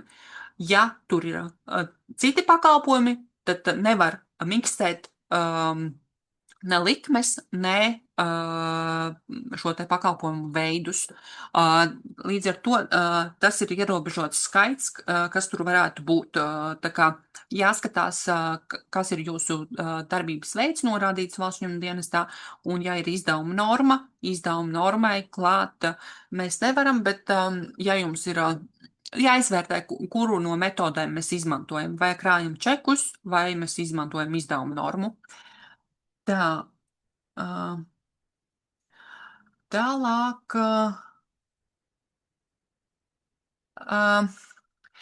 Neapliekamais minimums automātiski gada ienākuma deklarācijā mums parādīsies. Šeit Excelī es esmu provizoriski ielikusi jums arī tādu lietu. Šeit ir piemērs, ja jums būtu tikai autora atlīdzība, jeb mikronodoklis, ja jūs maksātu, cik būtu jums jāsamaksā nodoklī un cik jums paliktu tā kā pāri nauda pašiem savai lietošanai. Šito var, dzelteno var skatīties tie, kuri domā, vai man iet uz mikro vai neiet uz mikro, vai man ir labi izdevīgi autora atlīdzības vai nav labi izdevīgi autora atlīdzības. Šeit vēl man ir arī provizoriski varētu būt jautājums, kāpēc katru mēnesi ir ierakstīts ienākuma nodoklis. Ienākuma nodoklis man ir ierakstīts provizoriski, lai jums nebūtu tā situācija sniedzam tā gada deklarāciju un ļoti daudz jāsamaksā nodoklī. Un šeit, principā, jāskatās, jūs redzat, kopā pa gadu, ja es sarēķinu katram mēnesim, man sanāktu 2109,23 maksāt ienākumu nodokli. Bet, taisot gada ienākumu deklarāciju, es provizoriski paņemu savus ieņēmumus, savus izdevumus, man paliek pāri ienākums, ja peļņa, un es noņemu neapliekumu minimumu no gada. Neapliekumu minimumu no gada paņemot, man beigās sanāk piemaksāt tikai 548,63. Līdz ar to, tad, kad man iet gads uz beigām, es provizoriski varu orientēties. Te ir noteikums, ja man nav darba ienākumu, ja man tā algas nodokļu grāmatiņa nav piesaistīta pie algas, šis piemērs ir. Ja jums ir alga un jums ir saimnieciskā darbība, tad neapliekamais minimums jautājums, vai viņš ir iesniegts darba vietā, vai jums viņš nav nekur iesniegts. Tad jūs viņu varat piemērot un rēķināties. Provizoriski, ir katra situācija saimnieciskajā darbībā ir individuāla. Es nepateikšu vienu recepti visiem. Katram būs sava niansīte, katram mazākais knibulītis būs, kas atšķiras mūs no visiem. Nu jā, mēs drusku iekavēsim, bet mēs tiksim ar šo te visu galā. Te ir izdevuma precizēšanas tabula.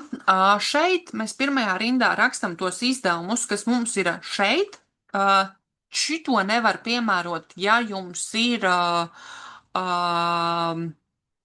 izdevuma norma. To var piemērot, ja ir reāli fiziski čeki.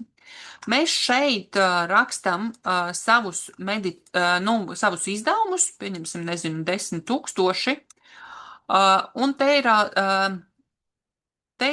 tāda lieta, izdevumi, kas izdarīti pārskata gadā, bet attiecas uz nākamajiem gadiem. Tas nozīmē, ja jums ir kaut kāda abonēšana vai kaut kas, kas ir uz nākotni, vai telpu noma, ko jūs maksājat par janvāri, tad jūs rakstat, pieņemsim, to 400. Piemēram, izdevumi, kas attiecas, tas nozīmē izdevumi, kas izdarīti iepriekšējos gados, bet attiecas uz pārskata gada ieņēmumiem, respektīvi, izdevumi, kas izdarīti iepriekšējos gados, bet attiecas tā pati telpu noma. Jūs samaksājāt 2024. gada decembrī telpu nomu 450 eiro. Jūs viņu liekat te, jo jums rekur būs formula, kā jūs saskaitat. 1 mīnus 2 plus 3 plus 4 mīnus 5 mīnus 6. To liekat šeit. Tālāk jums ir krājumi. Es par krājumiem stāstīju tad, kad mēs runājām decembrī, un par krājumiem es stāstīju, man arī prezentācijā ir ielikts, mēs viņam tā pārskriesim, bet sākumā mums ir 100 eiro, beigās mums paliek krājumi, pieņemsim, 1000 eiro. Mēs neesam nopārdevuši, mēs gleznas neesam pārdevuši, mēs esam uzskaiti uztaisījuši. Pamatlīdzekļu novietojums. Pamatlīdzekļi mums saimnieciskajā darbībā skaitās, ja mums summa ir virs 1000 eiro, tas nozīmē to, ka man jāsadala viņš pa periodiem. Ja pieņemsim nopērkam datoru par 2000, mēs viņu sadalām uz 4 gadiem. 500 eiro katru gadu. Un tad mēs liekam 500 eiro datoru summu, ko mēs norakstam. Un tad saskaitām kopā, un mēs iegūstam summu, ko mēs D3 sestajā rindā rakstam. Šādā te veidā mums jāaiziet, ja mums ir čeki, tas ir individuālais komersants, zemnieku zvejnieku saimniecība, pašnodarbinātais, kas reāli uzskaita čekus, kam ir čeki, vai viņiem ir atsevišķais bankas konts pilnīgi vienalga, vai ir saimnieciskās darbības ieņēmuma izdevuma žurnāls, tas ir pilnīgi vienalga, bet mēs šeit, šajā te rindā, viņu to ciparu ierakstam. Tā ir izdevuma precizēšana. Nu, lūk, nākamā lieta mums ir gada ienākuma deklarācija. Tā. Tūlītās mēs paskatīsimies, kas mums ir nākamais. Par inventarizāciju, tas ir, lai mēs ierakstītu tajā izdevuma precizēšanas rindā.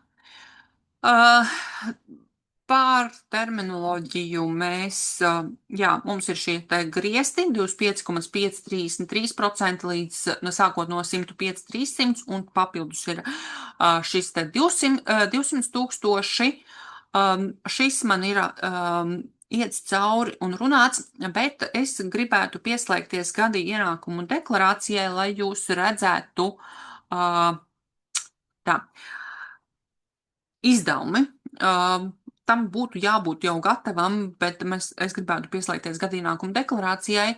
Šeit ir, ko mēs drīkstam, ko mēs nedrīkstam likt iekšā izdevumos, kādā veidā, kādā proporcijā, bet skatāmies iepriekšējos semināros ir bijusi detalizēta informācija par šo te, kādas ir kļūdas, ko mēs liekam iekšā izdevumos, kā mēs nepareizi darām. Šīs te lietas es esmu ielikusi, par nekustamo īpašumu es arī ielieku, kādi ir noteikumi, kad mēs drīkstam, kad mēs nedrīkstam, kurās momentos, bet es vienkārši pārskrienu pāri.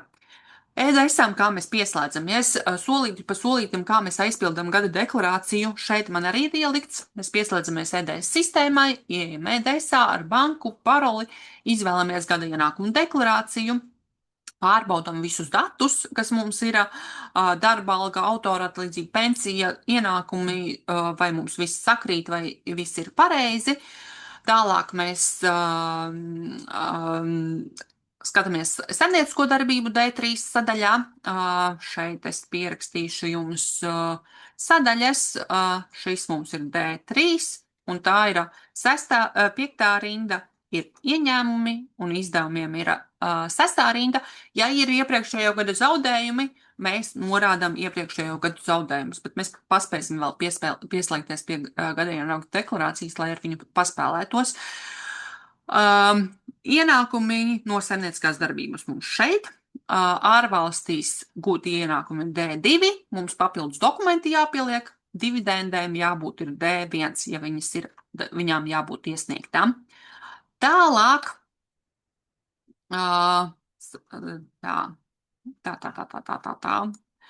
nākamais mums ir automātiski EDS sarēķina,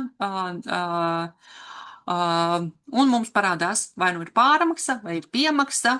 Tālāk mums jāpaskatās, vai viss ir korekti, vai nav kļūdas, saglabāt, pārbaudīt, jāpieliek, vai ir apdrošināšana vai nav apdrošināšana, jānorāda bankas konts un nospiežam pogu iesniegt.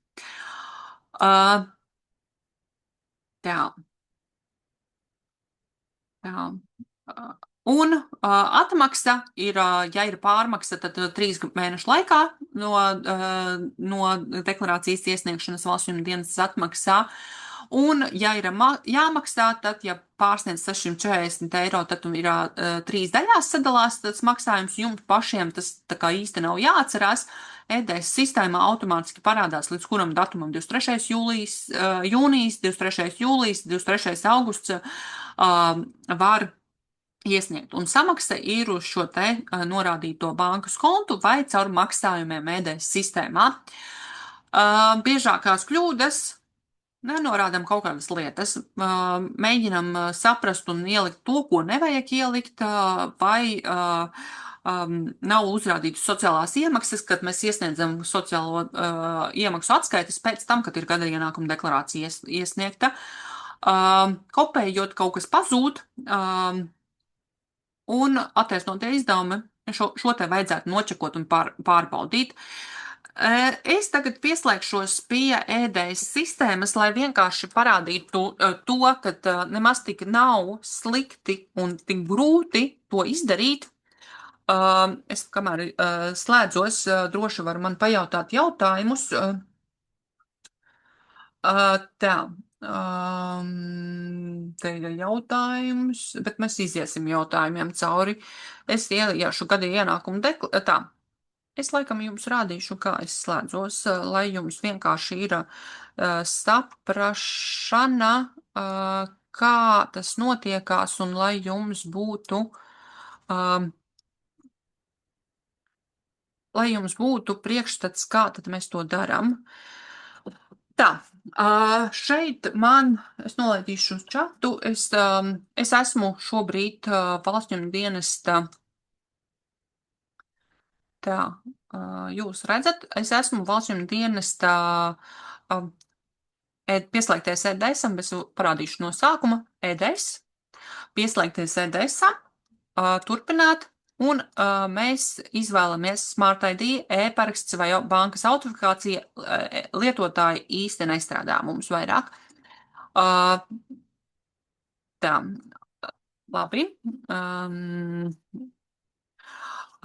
Tā, jā, tūlītās es autentificēšos, un ar Smart ID mēs ieejam iekšā. Nu, tā. Un es uzreiz ielieku meklētājā sevi, lai jums vienkārši parādītu EDS sistēmu. EDS sistēmā mēs esam šeit, lietotājus mēs varam pievienot šeit, kā lietotājus, pievienojot sistēmai, nospiežot, aizpildot vārdus, uzvārdus, tādas lietas, bet gada ienākuma deklarācija. Gada ienākuma deklarācija, jā, es esmu iesniegusi gada ienākuma deklarāciju, bet mēs šeit paņemam, atveram un spiežam sagatavot. Bet pirms mēs spiežam sagatavot, atveram sarakstu ar, nepareizi, man nenostrādāja tā, kā vajadzēja. Attaisnotie izdevumi, un te parādās pievienot attaisnotos izdevumus vai apskatīties. Mēs apskatāmies. Šeit mēs redzam, ka mums ir šeit ienākuši medicīnas izdevumi, un ja vajag labot, mēs attaisam labot, un kompensētā summa, pieņemsim 25 eiro, vai pieņemsim 50 eiro, saglabājam, mums aiziet, kad izmainīta šī summa, bet pirms jūs to darat, un te ir parādās kompensētā summa. Pirms jūs ejat gada deklarācijā, izejam šiem te dokumentiem, ja kaut kā nav pievienojam. Nedaram tā, ka mēs vispirms safočējam, saliekam čekus, izdevumus, un pēc tam paskatāmies, jo tad jums būs dubultā. Un pārbaudam, vai viss ir kārtībā. Ja viss ir kārtībā, tad ejam uz gada ienākumu deklarāciju, un gada ienākumu deklarāciju mēs varam atrast gada ienākumu deklarāciju, atvērt, sagatavot, 25. gads, attaisās vaļā gada deklarācija, un šeit jums parādās bankas konta informācija. Un šitā ir informācija to, ko jūs kādreiz neredzējāt. Valsts ņem dienests redz informāciju, kāds jums ir kredīta apgrozījums jūsu bankā. Un viņi paziņo jums, kāds ir konta kredīta apgrozījums, un ja jums ienākumi neatbilst tam apgrozījumam, tad arī radīsies jautājumi. Un te ir tas moments, kad jums ir jānorāda papildus tās summas, kas ir pārdots vai dāvināts, tieši iemesla pēc, kad jums būs atšķirības. Ja jums oficiāli ienākumi ir mazāki, tad jums parādīsies mazāk. Šeit ir sadaļas, kuras ir jāatķeksē. D1, tas ir par algu, viņa ir. Procenti ir bijuši. Ienākumi no ārvalstīm ir bijuši. Saimnieciskā darbība ir. Medicīnas izdevumi ir. Tas, kas jums ielēc automātiski, ir tas, kas valsts jums dienestam ir redzams. Tālāk jums jānorāda, vai jums ir veselības apdrošināšana, jā vai nē. Jā, ir, tad norādam, no kura perioda jums ir šī te veselības apdrošināšana. Līdz, pieņemsim, 24.0. 2006. piemēram. Norādam, visi kārtībā. Nav, liekam, ķeksīte nav. Tālāk, D1. Mums parādās mūsu ienākumi. Es neiešu visām sadaļām cauri. D3. Automātiski jums parādās kaut kāda summa. Foršā lieta ir tāda, ka vairāk nepazūd saimnieciskās darbības ieņēmumi un izdevumi. Ja jūs esat aizpildījuši, viņi nepazūd. D5 mēs liekam no Excel tabuliņas ienākumus, no Excel tabuliņas izdevumus liekam. Ja jums parādās valsts jums dienestā deklarētā summa mazāka, tas nenozīmē, ka jums jāatstāj tā summa, kas valsts jums dienestam parādās. Jums jānorāda no jūsu faktiskajiem ienākumiem, kas jums parādās saimnieciskās darbības ieņēmumu izdevumu žurnālā pie ieņēmumiem. Un viss. Tālāk jūs varat skaidrot, kāpēc jums parādās cita summa. Izdevumi ir tā summa, ko jūs parādat kā izdevumus, un jums paliek summa. Ja bet jums iepriekšējā gadā ir bijuši, pieņemsim, gadā ir bijuši 500 eiro zaudējumi, kas ir to zaudējumu summu, jūs norādat šeit. Man nepareizā es ierakstīju, tas ir lauksaimniecība, man lauksaimniecība nav, bet man ir parastā saimnieciskā darbība, kur man bija zaudējumi, un es tagad viņus gribu ielikt iekšā, lai viņi man samazina šogada. Es ielieku šeit, šajā ailē, un man viņa automātiski parādās 7. rindā un samazina manu summu, kas paliek pāri. Šī summa 512 aiziet uz manu D3 sadaļu. D3 sadaļā viss mums sajiet no visurienes, citurienes, kur ir dati valsts jums dienestam. Šī D1 pirmā, atskaites pirmā rinda ir jūsu ienākumi, kas parādās no jūsu visiem datiem. No saimnieciskās darbības, no algas, no ārvalstīs gūtajiem, no neapliekamajiem, attaisnotā izdevuma summa sociālais. Rekur ir ailītes, no kurienes jums viņa parādās. Un medicīna, ja medicīna aiziet automātiski, ja apdrošināšana vai uzkrājoša apdrošināšana automātiski parādās, gada neapliekamais minimums automātiski parādās, ja ir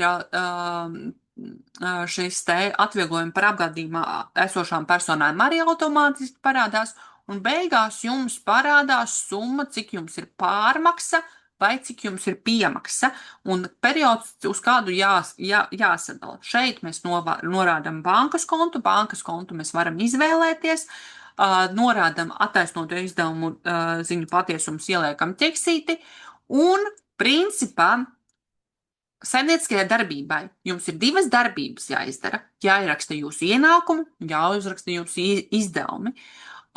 Un pārējais, ja jums ir zaudējumi, tad jāieliek zaudējumi. Saimnieciskajai darbībai tas ir viss.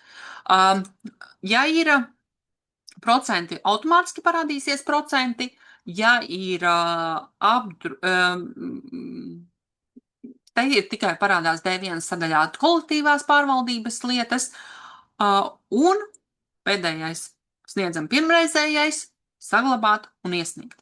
Tādā veidā jūs sagatavojat šo te gada ienākumu deklarāciju. Tā, es ļoti ceru, ka tas bija skaidri, un es drusku laikam palasīšu jautājumus, ja kādam ir jautājumi par gada ienākumu deklarāciju vai kaut kas neskaidrs vai kaut kas, droši ceļam roku un runājam, un es tikmēr pamēģināšu atbildēt. Tā. Vai kāds pārskatījums no radinieka sveša vai parasta bankas kontu skaitās kā dāvana? Vai to sanāk tikai skaita no 1450? No 425 skaitās, ka tas ir dāvinājums. Bet jautājums, vai jums ir pamatojums? Vai jums ir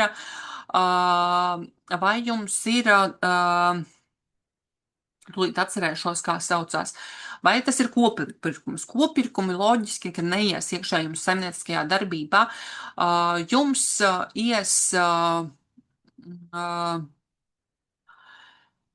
ies saimnieciskajā darbībā.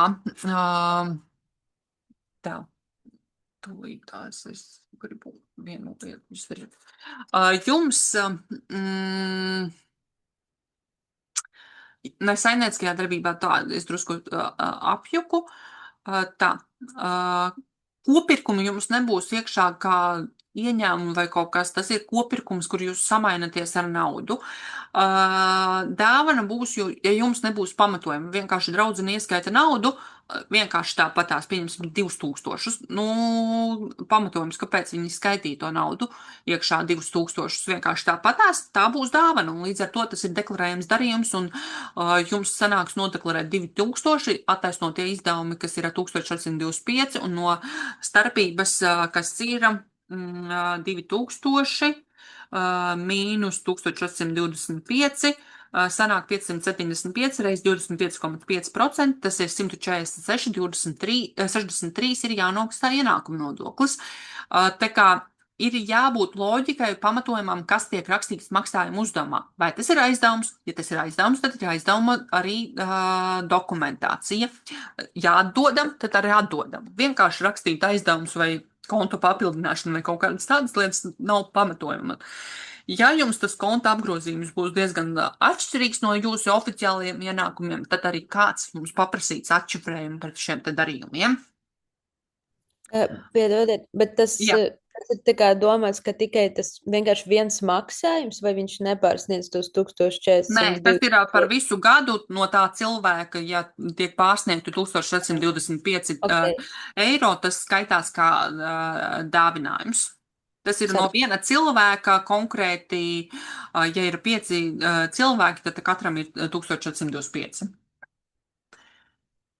Tā.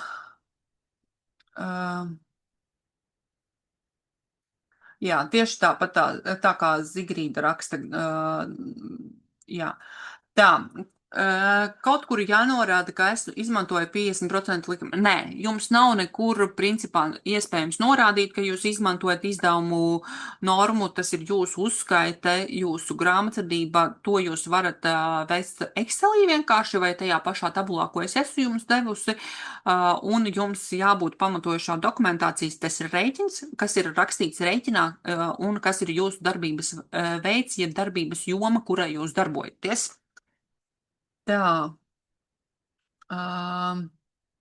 Tā, es aizpeldēju, neredzu, kurā vietā es paliku pie jautājumiem. Ja es pusgadu vēl neesmu pašnumināta, esmu autoratlīdzības, par kurām maksāju jau maksā nodokli, tad otru pusgadu. Nu, redz, tagad es ieslēgšu drusku arī to jūsu jautājumu atbilžu bloku. Šodien mums sanāk diezgan jaudīgi un tā. Un tā, tā.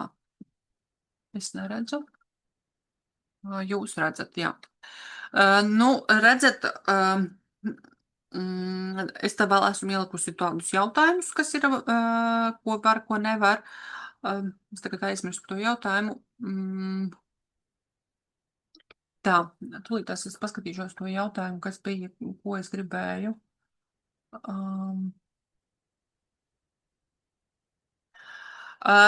Ir jautājums par zaudējumiem. Kas ir jautājums par zaudējumiem? Jau zaudējumus jūs varat sekt 3 gadus. Ja jums ir iepriekšējos gados bijuši zaudējumi, tad jūs sedzat no chronoloģiski vecākos zaudējumus un pēc tam viņi pāriet. Jo jums ir jābūt ieņēmumu izdevumu uzskaitē, kur jums parādās, ka tie zaudējumi tiešām ir tādi. Uh, Likums par iedzīvotāju ienākumu nodokli 11. pants mums regulē šo te izdevumu un par gada ienākumu deklarāciju. Šie te metodiskie materiāli no valsts dienesta. Par saimniecisko darbību. Saimnieciskajai darbībai tas, ko es jums rādīju pirmajos slaidos. Tūlīt tās es aiziešu līdz tai sadaļai un jums parādīšu vēlreiz. Šeit. Šeit mēs dzīvojam tā. Šeit mēs dzīvojam, nu, tā. Mēs te dzīvojam katrs savu dzīvi. Autora atlīdzības dzīvo savu dzīvi, tiklīdz, ja jūs esat autora atlīdzības saņēmējs, jūs esat autora atlīdzības saņēmējs. Jūs reģistrējat saimniecisko darbību, jums sākas dzīve kā saimnieciskās darbības veicējiem.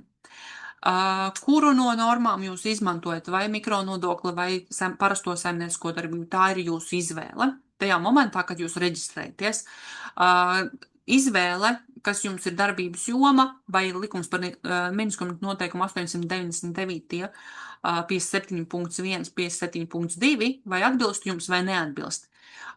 No tā izriet, vai kāds jums darbības veids, kas ir jūsu pakalpojums, vai viņš ir pakļaujas zem MK noteikumiem 899 vai ne. Vai jūs krājat čekus un jums ir izdevuma čeku krāšana. Jums ir nodalīts konts vai nav nodalīts konts. Un šie te visi momenti atsaucās. Tas, ka jums ir autora atlīdzības, tas ir vienas stāsts, saimnieciskā darbība ir cits stāsts, darba attiecības cits stāsts, un gada deklarācijā viņš sajiet kopā kā vienots mehānisms. Autora atlīdzības tik vai tā dzīvo atsevišķu dzīvi tajā momentā, kad jums ir šī te saimnieciskā darbība. Nu, lūk, es nezinu, vai es esmu atbildējusi uz visiem jautājumiem, jo man kaut kā tā kā pazūd. Bet man vēl drusciņi ir žurnālā neapliekamo minimumu jūs īsti nekur nenorādat, un es viņu neieteiktu ņemt sociālo iemaksu vērā ņemšanai, jo jums ik sevišķi ja jums ir darba attiecības vai kaut kas, tas var ļoti, ja nav darba attiecība, tas arī ir tāds slidens moments ņemt neapliekamo minimumu, bet es ieteiktu viņu atstāt uz gada beigām un tad gada beigas vai Excelī viņu pielikt kā provizorisko, bet sociālām iemaksām viņu nekādā veidā, sociālās iemaksas ir jūsu garants, un es ieteiktu noklausīties pagājušo lekciju par sociālām iemaksām, kā viņas jums var ietekmēt ļoti būtiski dzīvi, un tā lekcija, manuprāt, ir vienkārši fantastiska ikvienam cilvēkam par sociālām iemaksām, un ko viņas mums var radīt, vai kā viņas var ietekmēt mūsu dzīvi. Es atvainojos. Tā, es tiešām atvainojos, ka mums šodien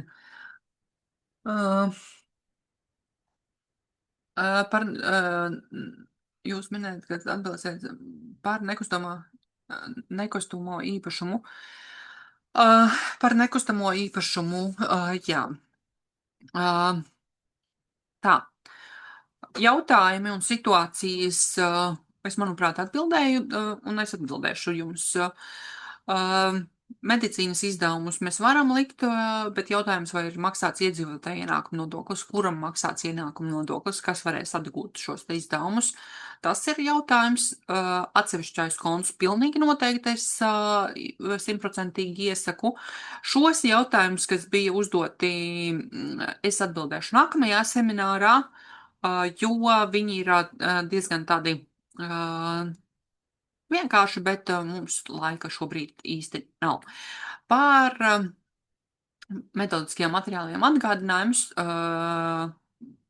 un, jā, kopsavilkums par šodienu, bet es tūlītās aiziešu uz to jautājumu par nekustamo īpašumu. Nekustamais īpašums īstenībā ir diezgan tāds sarežģīts jautājums, viņam var būt vairākas sadaļas, tāpēc es viņu atlieku uz beigām, jo viņam var būt dažādas nianses. Fiziska persona pārdot nekustamo īpašumu 24. gadā noslēgt līgums par nekustamo īpašumu pārdošanas naudu saņemta 25. gadā ir iesniegta deklarācija par ienākumu no kapitāla. Jā, jautājums, vai bija kapitāla pieauguma nodoklis jāsniedz, vai bija jāliek gada ienākuma deklarācijā, vai tas bija vienīgais īpašums vai nē. Ja ir kapitāla pieauguma nodokļa deklarācija iesniegta, tad viņš nav jāliek iekšā 25. gadā, viņam nav jāparādās gada ienākuma deklarācijā. Gada ienākuma deklarācijā īpašums parādās D1 sadaļā tikai un vienīgi, ja tas ir mans vienīgais īpašums, un viņam nav jābūt kapitāla pieauguma nodokļa deklarācijā. Iespējams, jums ir kļūda, un jums iespējams ir jālabo kapitāla pieauguma nodokļa deklarācija, un viņam jāparādās gada ienākuma deklarācijā. Tas varētu būt cits stāsts. Kas ir šis, kad VIT sistēmā uzrādās, kad jāiesniedz paziņojums par fiziskā personām izmaksātām summām? Tas varētu būt fiziskai personai vai kam. Iespējams, jums ir pieteiktā nereģistrētā saimnieciskā darbība reģistrēta, ka jūs kaut ko iznomājat un jums ir izmaksas brīdī jāietur 10% nodoklis un jums jāiesniedz atskaitē. Es tā no gaisa nevarēšu atbildēt uz šādu jautājumu. Es nezinu situāciju par fizisko personu.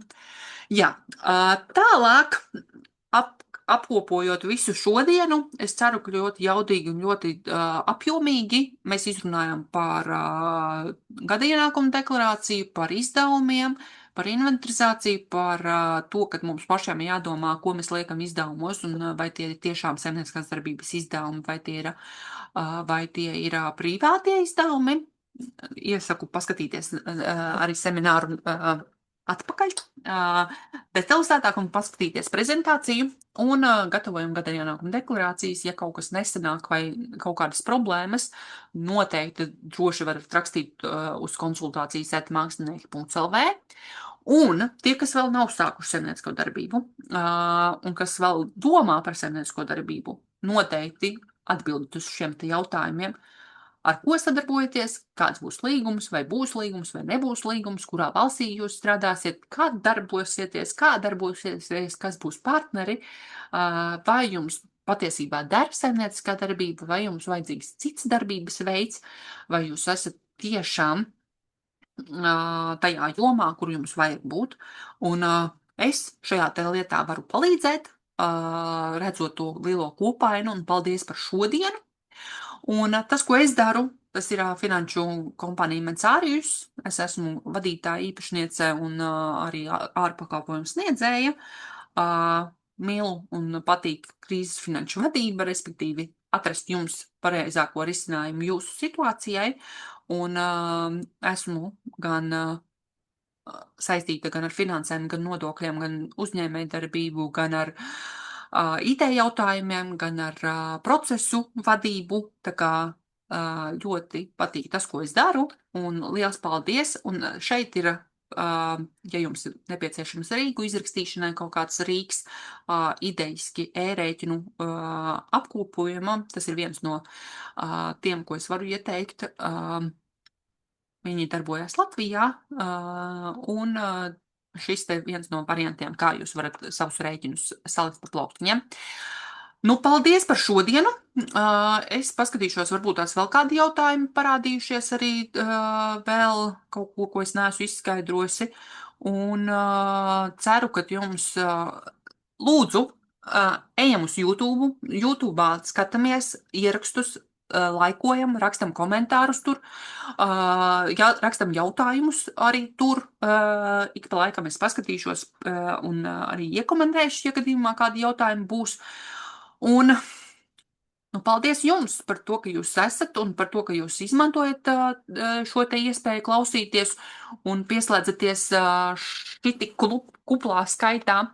Un es ceru, ka varat noteikti iesūtīt jautājumus, ko gribat apskatīties aprīlī. Aprīlī mums ir šīs sezonas pēdējā nodarbība.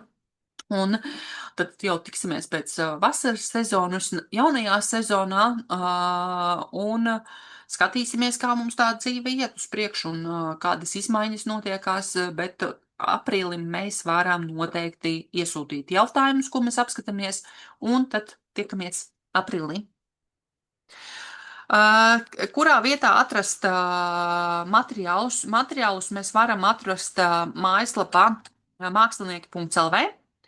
Un mākslinieki.lv tur ir nodokļu konsultācijas. Nodokļu konsultācijām es ielieku jums čatiņā saiti par to, kurā vietā jūs varat atrast visus iepriekšējos seminārus. Es ikvienam iesaku noskatīties visus seminārus sākot no augusta, jo augustā tieši sākās pirmais seminārs par PVN īpašo kārtību, un es noteikti iesaku apskatīties ikvienu semināru, paskatīties patīt uz priekšu, ja nevajag. Mēs pacentīsimies salikt arī tā kā aprakstu, lai būtu saprotams, kurā minūtē kas tiek runāts. Vecākus seminārus var skatīties, bet, manuprāt, lielāka koncentrācija un lielāka informācijas bagāža šobrīd ir sākot no augusta semināriem, jo katrā seminārā ir kaut kas papildināts, kaut kas pielikts klāt atkarībā no jūsu jautājumiem. Un sākam skatīties no beigām, un tad te jums tiem semināriem, bet augusta seminārs, septembra seminārs tie ir par PVN, īpašo PVN kārtību, noteikti iesaku. Un dalāmies, ja kaut kas ir nepieciešams padomas vai jautājumi rakstam uz e-pastu, un tiekamies aprīlī.